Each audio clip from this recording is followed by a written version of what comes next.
So hello friends, இங்கே எதை பற்றி பார்க்க போகிறோம் அப்படின்னா ஸோ எல்லாருமே 12th முடிச்சிருப்பீங்க. 12th நெக்ஸ்ட் என்ன பண்ணுறது கன்ஃபியூஷன்ஸ் இருக்குது. ஸோ அதில் இன்ஜினியரிங் கோர்ஸ் பற்றி நிறைய பேருக்கு ரொம்ப கன்ஃபியூஷனில் இருக்கீங்க. ஸோ அதை பற்றி தான் இன்றைக்கி ஒரு இது பார்க்க போகிறோம். ஸோ எல்லாருமே டாப் 10 இன்ஜினியரிங் காலேஜ் ஜாயின் பண்ணணும், படிக்கணும் ஒரு ஐடியா இருக்குது. ஸோ அதுக்கான கட் ஆஃப் என்ன, ஸோ அதுக்கான எப்படி ஜாயின் பண்ணுறது, என்ன மாதிரி ஐடியா கன்ஃபியூஷனில் இருக்கீங்க. ஸோ பேரண்ட்ஸும் சரி ஸ்டூடெண்ட்டும் சரி இதனால் ரொம்ப ஸ்ட்ரெஸ் ஆகுறீங்க. ஸோ அதை பற்றி நம்ம இது ஒரு ஷார்ட் வீடியோவை பார்க்க போகிறோம். ஸோ இங்கே பார்த்தீங்கன்னா ஒரு 2 டைப்ஸை டிவைட் பண்ணலாம். ஸோ டாப் காலேஜஸ் நீங்கள் எல்லாமே டிஸ்ட்ரிக்ட் வைஸ் ஃபஸ்ட்டு உங்களுக்கு பிடிச்சான ஒரு 10 காலேஜை பிளான் பண்ணுங்க. ஓகேங்களா? அந்த பிளானிங்கில் பார்த்தீங்கன்னா உங்கள் ஸ்டூடெண்ட்ஸ் கிட்ட நீங்கள் ஒரு ஓப்பனாக என்ன மார்க் நீங்கள் எடுப்பீங்க, எவ்வளோ சப்ஜெக்ட் எவ்வளோ மார்க் வரும், எவ்வளோ கட் ஆஃப் வரும்னு ஒரு பேசிக்காக ஒரு ஜட்ஜ் பண்ணிவிட்டு அதை நீங்கள் நோட் பண்ணிக்கோங்க. ஸோ அது சம்மந்தமாக லாஸ்ட் இயர் பார்த்தீங்கன்னா இந்த காலேஜில் எவ்வளோ லெவலில் கட் ஆஃப் போயிருக்கு, அந்த கட் ஆஃப் கூட நம்ம ஸ்டூடெண்ட்ஸ் வராங்களா அப்படின்றத பிளான் பண்ணுங்க. அப்படி இருக்காங்க அப்படின்னா நீங்கள் 100% தைரியமாக வெயிட் பண்ணுங்கள். நம்ம கவுன்சிலிங் மூலமாக எடுத்துக்கலாம். நீங்கள் தேவையில்லாமல் மேனேஜ்மெண்ட் சீட்டில் ஜாயின் பண்ணி சஃபர் ஆக தவிர. இல்லை எங்களுக்கு டவுட்டாக இருக்குது அப்படின்ற பட்சத்தில் ஃபஸ்ட்டு நீங்கள் காலேஜஸை என்னென்ன காலேஜஸ் இருக்குது அப்படின்னு லிஸ்ட் அவுட் பண்ணிட்டு என்னென்ன மார்க் வரைக்கும் அவங்க எடுப்பாங்க, ஸோ லோ பட்ஜெட்ல எவ்வளோ இருக்கு, ஒரு ஹை பட்ஜெட்ல இதுல டாப் காலேஜஸ்ல என்னென்ன வருதுன்னு பிளான் பண்ணாங்க. ஸோ இதுல 2 டைப்ஸா பிரிக்கிறோம். ஒன்று டீம்ட் யூனிவர்சிட்டி சொல்லுவாங்க, நெக்ஸ்ட் அண்ணா யூனிவர்சிட்டி அண்டர் கண்ட்ரோல் இருக்கும், நெக்ஸ்ட் அட்டானமஸ் இருக்கும். ஸோ இந்த 3 காலேஜ்ல நிறைய பெஸ்ட் காலேஜஸ் இருக்கு. ஸோ நிறைய பேர் என்னன்னா ஒன்னத்தை விட இன்னொன்று பெஸ்ட்டுன்னு பார்த்துட்டு ஸோ நிறைய சஃபர் ஆகுறாங்க, நிறைய ட்ரெஸ் ஆகுறாங்க, both parents and students. So இந்த மாதிரி நீங்கள் சஃபர் ஆகாதீங்க. ஸோ அதுக்கு நீங்கள் என்ன பிளான் பண்ணுங்க அப்படின்னா, ஸோ ஒரு பர்டிகுலராக ஒரு 4-5 காலேஜ் மட்டும் சூஸ் பண்ணுங்க. ஒரு காலேஜில் சில காலேஜில் என்ட்ரன்ஸ் எக்ஸாம் இருக்கும், ஓன் காலேஜோட என்ட்ரன்ஸ் இருக்கும். ஸோ அதுக்கு நல்லா ப்ரிப்பேர் பண்ணுங்க. நெக்ஸ்ட் ஏன்னா இப்போ 12th எழுதிட்டு இருப்பீங்க, அடுத்து இதை பிளான் பண்ணுங்க. அப்புறம் மெரிட் பேஸ்டு சில காலேஜில் மெரிட் எக்ஸாம்ஸ் வைப்பாங்க. ஸோ அந்த எக்ஸாம்ஸும் நீங்கள் ட்ரை பண்ணுங்க. ஸோ இந்த மாதிரி ஒரு லிஸ்ட் அவுட் எடுத்து ஒரு காலேஜோட அப்ளிகேஷன் நீங்கள் ஃபஸ்ட்டு போடுங்க. நெக்ஸ்ட் நிறைய காலேஜில் டொனேஷன்ஸ் அந்த மாதிரிலாம் சொல்லிட்டு இருக்காங்க. ஸோ அந்த அளவுக்கு நீங்கள் ஹை டொனேஷன்ஸ்லாம் பே பண்ணுறதுக்கு நீங்கள் பெஸ்ட்டு நீங்கள் இந்த மாதிரி ஃபஸ்ட்டு பிளான் பண்ணிக்கலாம். ஸோ உங்களுக்கு கவுன்சிலிங் மூலம் போனால் நிறைய பெனிஃபிட்ஸ் இருக்கும். ஃபஸ்ட் கிரெடிட் அப்ளிகபிள் ஆகும், 7.5 ரிசர்வேஷன் தான் அப்ளிகபிள் ஆகும். ஸோ ஃபீஸ் கம்மியாக இருக்கும் உங்களுக்கு, ஸோ டொனேஷன்ஸ் வராது. ஸோ இந்த மாதிரி நிறைய ஆப்ஷன்ஸ் இருக்குது. ஸோ அதனால் என்னன்னா நம்ம டாப் எல்லா காலேஜ்லையுமே இன்ஜினியரிங் நீங்கள் படிக்கிறத பொறுத்தா, ஸோ ஸ்டூடெண்ட்டோட இன்ட்ரெஸ்ட் பொறுத்தவங்க. என்னதான் நம்ம டாப் காலேஜில் படித்து லோ சேலரி வாங்குறவங்க இருக்காங்க, ஒரு பிலோ காலேஜில் படித்து ஒரு ஹை சேலரி வாங்குறவங்களும் இருக்காங்க. ஸோ எல்லாமே பேஸ்ட் ஆன் ஸ்டூடெண்ட்டோட இன்ட்ரெஸ்ட் அண்ட் நாலேஜஸ் பொறுத்து தான்.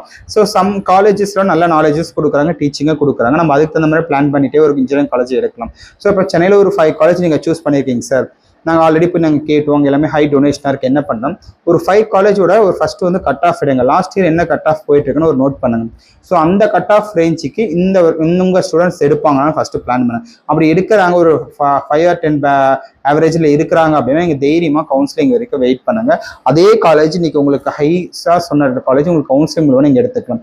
இல்லை சார் நாங்கள் சொல்கிற காலேஜ் கவுன்சிலிங்கில் வராது, ஸோ ஃபுல்லாமே மேனேஜ்மெண்ட் சீட் தான் அப்படின்றப்போ அந்த காலேஜோட எக்ஸாம்ஸை பிளான் பண்ணுங்க. ஸோ அந்த மெரிட் எக்ஸாம்ஸ் இருக்கும், ஸோ அதை ட்ரை பண்ணி அதில் ஸ்கோர் பண்ண பிளான் பண்ணுங்க. அப்படி இல்லை அதோட என்ட்ரன்ஸை பிளான் பண்ணி எழுதுங்க. ஏன்னா இது எல்லாமே உங்களுக்கு எக்கனாமிக் மணி வைஸ் உங்களுக்கு ரெடியூஸ் ஆகும். ஏன்னா நீங்கள் ஒரு அர்ஜென்ட் பண்ணி சீட் ஃபில் ஆகிடும் அப்படின்னு சொல்லி நீங்கள் போய் ஜாயின் பண்ணுறதுனால ரொம்பவே சஃபர் ஆகுங்க. இப்போ வரைக்குமே எவ்ரி இயர் நீங்கள் பார்த்துருப்பீங்க, இன்ஜினியரிங் கவுன்சிலிங் முடிஞ்சு நிறைய சீட்ஸ் வேகன்சி இருக்குது, நிறைய காலேஜ் சீட் ஃபில் ஆகலன்ற மாதிரி உங்களுக்கு எல்லாமே நீங்கள் கேள்விப்பட்டிருப்பீங்க. ஸோ அதனால் நீங்கள் ரொம்ப அர்ஜென்ட் பண்ணிட்டு ரொம்ப ஒரு ப்ராப்ளத்தை மாதிரி ஃபேஸ் பண்ணாதீங்க. ஸோ பேரண்ட்ஸ் அண்ட் ஸ்டூடெண்ட் 2 பேருமே ரிலாக்ஸாக உட்காந்து நீங்கள் இந்த ஒரு சார்ட் ஒர்க் பண்ணிங்கனாவே நல்ல ஒரு காலேஜில் எடுக்கலாம். ஸோ இந்த டிஸ்ட்ரிக்டில் எனக்கு ஒரு 5 காலேஜ் வேணும், இந்த டிஸ்ட்ரிக்டில் ஒரு 5 காலேஜ், இந்த 5 காலேஜில் இவ்வளோ கட் ஆஃபாக போகுது, இந்த கோர்ஸில் இந்த கோர்ஸ் எடுக்கலாம், ஸோ அந்த காலேஜில் இந்த கோர்ஸ், ஸோ இவ்வளோ ஃபீஸ் வருது. ஏன்னா ஃபீஸ் அஃபோர்டபுள் ஆகுமா 4 இயர்ஸ்க்கு, ஹாஸ்டல் ஃபீஸ் என்ன, டியூஷன் ஃபீஸ் எல்லாமே நீங்கள் பிளான் பண்ணி தான் உங்களால் அடுத்த லெவலுக்கு நீங்கள் பிளான் பண்ணிக்க முடியும்.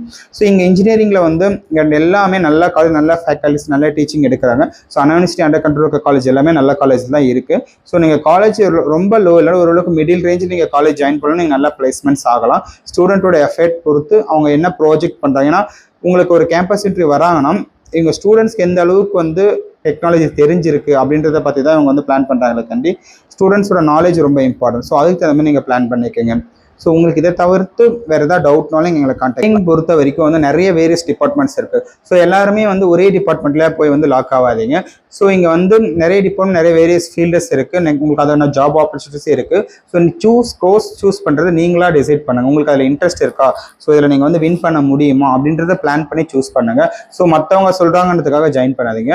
4 இயர்ஸ்க்கு அப்புறம் என்ன கோர்ஸ் வந்து நம்மளுக்கு வந்து ஜாப் வேகன்சி இருக்கும் அதை பிளான் பண்ணி இன்னைக்கு என்ன கோர்ஸ் வந்து டாப்ல இருக்குன்னு பார்க்காதீங்க. 4 இயர்ஸ்க்கு அப்புறம் என்னென்ன பிளேஸ்மெண்ட்ஸ் ஆகுன்றதை பாருங்க. ஸோ இந்த டாப் காலேஜோட இன்ஜினியரிங் ஒரு இஷ்யூ நிறைய பேர் ப்ராப்ளம் பண்ணி நிறைய பேர் ஸ்ட்ரெஸ் ஆகுறீங்க. ஸோ எனக்கு தெரிஞ்சு எல்லா காலேஜும் ஒரு நல்ல காலேஜ் நிறைய இருக்கு, டாப் காலேஜஸ் இருக்கு. சேம் டைம் டாப் காலேஜ் நீங்க பாக்குறது இந்த கூகுளில் பார்க்கறதோ இல்லை மற்றவங்க சொல்றதை வச்சு நீங்க டாப் காலேஜ் டிசைட் பண்ணிடாதீங்க. NIRF ரேங்கிங்ல என்னென்ன காலேஜ் ஃபர்ஸ்ட் வருதுன்னு ஒரு நம்ம தமிழ்நாட்டில் 10 காலேஜ் எடுங்க. ஸோ அந்த 10 காலேஜ் நீங்க எதிர்பார்க்குற காலேஜ் வருதான்னு பாருங்க. அப்படி இல்லையா இன்னும் நிறைய காலேஜ் ஒரு 20 காலேஜ் எடுங்க. ஸோ அதில் 10ல் வரலாம், அந்த 20வது காலேஜ் கூட நீங்கள் ஜாயின் பண்ணி இது எல்லாமே நல்ல பிளேஸ்மெண்ட். NIRF ரேங்கிங்கில் வர ஒரு 20-30 காலேஜஸ் வந்து எல்லாமே நல்லாவும் இருக்கும், பெஸ்ட்டாகவும் இருக்கும், நீங்கள் அஃபோர்ட் பண்ணுற ப்ரைஸஸும் இருக்கும்.